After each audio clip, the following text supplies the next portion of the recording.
Okay, for this next tutorial, we have already specified the first level model uh, for Y01, and we haven't yet run it. We haven't yet applied it to the data. We've just only set it up. So how do we apply the first level model? Well, we're going to create a new batch.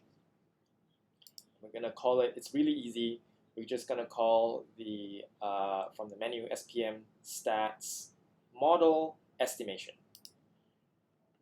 And it will ask you to select the spm.mat, which contains all of the model information, the data, the files, the X model that we used. And so all you have to do is go ahead and go to the results folder to select the spm.mat that was just created from the estimation step. And for the purposes of this tutorial, we won't be writing residuals. We will usually use the residuals when we want to do things like functional connectivity analyses. Since we're not doing that for now, we're going to leave it as no. And note that the method, there are several methods for the actual estimation. We will adopt the classical method, which is basically the maximum likelihood estimation approach. So when we're all set with that, I'm going to click Save. And just for completion, I am going to also save this as a .NET batch job where it is the first level estimate now, not just the specification. Then we're going to run it. And just take a look at your results folder as it runs. What it's going to do is it's going to apply the X model onto the Y data using the Moore-Penrose inverse. And we know that the result of that would be the beta coefficient, regression coefficients. And so it's going to do that. And you'll see that once it's done, in your results folder, there will be a whole bunch of files appearing. And we'll walk you through that once that's done.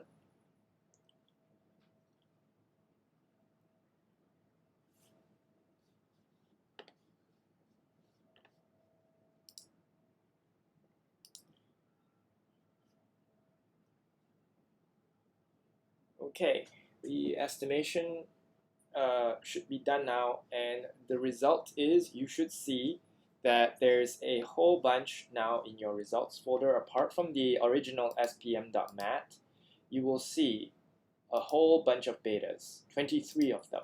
Now this corresponds to the 23 columns of your X model, and we talked about this in class, so you should kind of know what they mean. In addition, there is a mask, residual mean square, and an RPV images.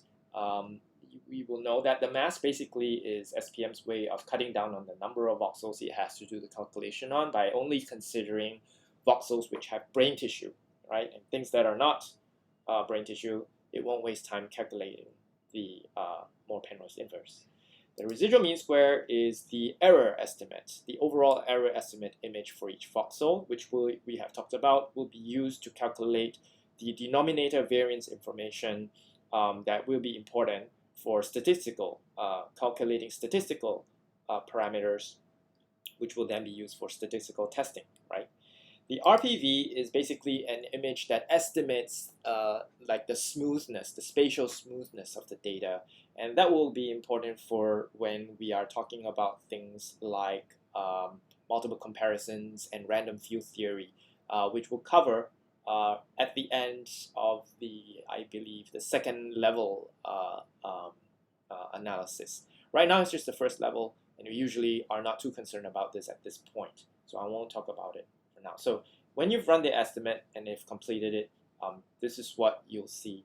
And so if you see this, then you can give yourself a pat on the back. You've successfully completed the first level analysis estimation.